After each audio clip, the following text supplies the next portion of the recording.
The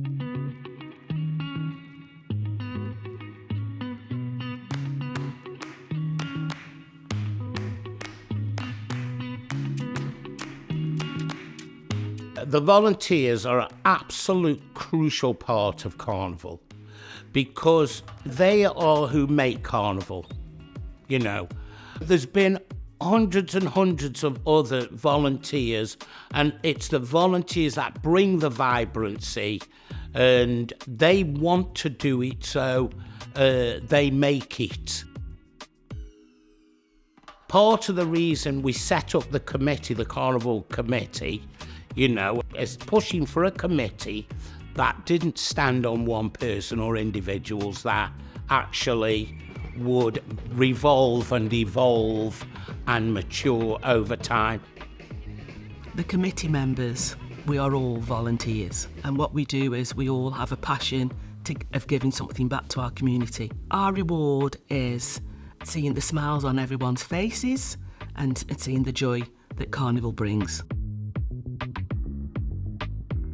I started off by I had a friend who was on the Carnival committee at the time, and so I went with him. He was after volunteers, so I just literally went with him one Sunday just for a few hours, you know, and just really liked it, like the other people, and but basically just took to it like a duck to water, and then so decided to get more involved, and so then, you know, went from there onto the committee, and then just carried on with that.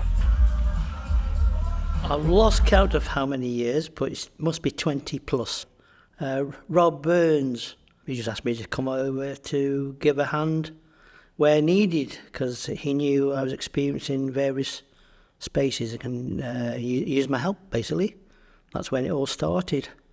And I'm always for a free event for the people. Well, originally I helped them out because I've got a bloody big van, and you know, shifting and humping stuff around was the key element. Certainly in the early 2000s, we hadn't got any money, any backing of any kind. We couldn't get rent vans. They came later on with sponsorship as we became bigger, of course. But my old van was it, and that was the heavy duty job, getting everything out there, getting all the kit out there, getting the fencing out there, getting the things sorted out. We all got on. It was a nice group, a mixed group, Caribbeans, Asian, Caucasian, Rob being Potteries and half Palestinian as well, and we all just got on. You could really say there was maybe 3-4 people that led it, if you understand, between the three, and then everybody else was, you know, just did what they could, supported where they could, yeah. And on the day, obviously, we got volunteers that mucked in with us. I mean, things have changed now. I've noticed the last Carnival I went, there was loads of volunteers. So, I mean, there was times that when we used to finish Carnival, we'd be there till 11 o'clock at night, clearing up, you know what I mean? But I noticed that the volunteers, they had that many volunteers this year, it was clean by 8 o'clock. It's, you know, usually we'll start there about 7, and, you know, quite often we can be there till about 11 o'clock at night. So a lot of litter picking, a lot of moving barriers around, stuff like that. So there's a lot of hard work, but it's fun and it's worth it. So the setting up, the physical side of it, just the physical side of it is hard work. I mean, if you were paid for it, you'd tell them, I'm quitting, you know, right? But it's hard work. And there is that kind of, I found the camaraderie more in that sort of aspect of it, where we are putting the fencing up, making sure the stage gets in the right place, all the things, that then getting there earlier the following day to the day of the opening of the carnival, where everything kicks in a lot earlier than the actual carnival opening. We're talking about 5-6 o'clock in the morning. The greatest relief is when we actually open. You know, when the thing starts and it opens, you think, right, okay, we're on, you know, but it can sometimes be like a snowball rolling down a hill, you know, and you have to stay on top of it. But staying on top of it is nowhere near as difficult as actually setting it up. I mean, when you get your hands dirty, this is when you belong into the carnival environment, you know.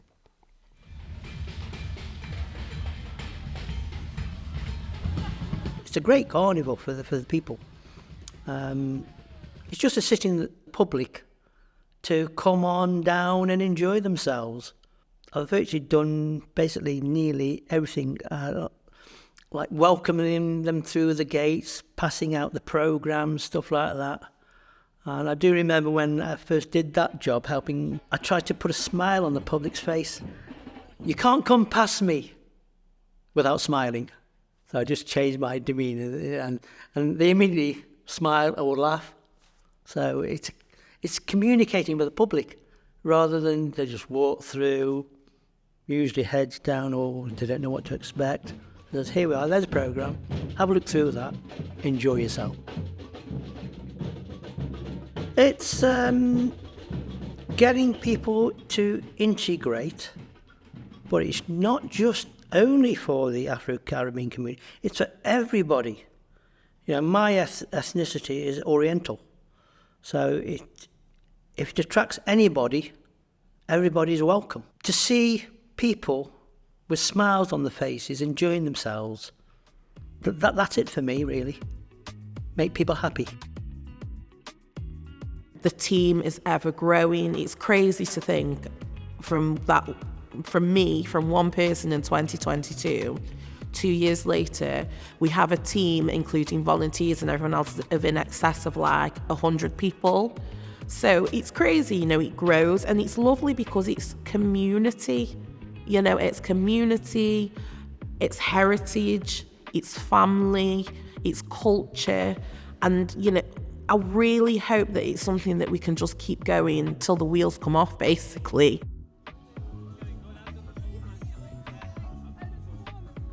What keeps me going with Carnival is standing on the shoulders of the Windrush generation that came over here, and it's pulling together as a community, as a Caribbean community, which is what they did. They had no choice. And obviously, from my point of view, it's what my parents did. They gave back, they helped, and so many of the others did. And it's something that was taught to me, and I just feel that it's the right thing to do, to give something back and to help. When you look at the carnival, it means much, much more to you've got to fight for it, because it means much more to those people outside looking in than you realise. And sometimes when you're in the midst of a fight, it may seem difficult, but people are there and appreciating it.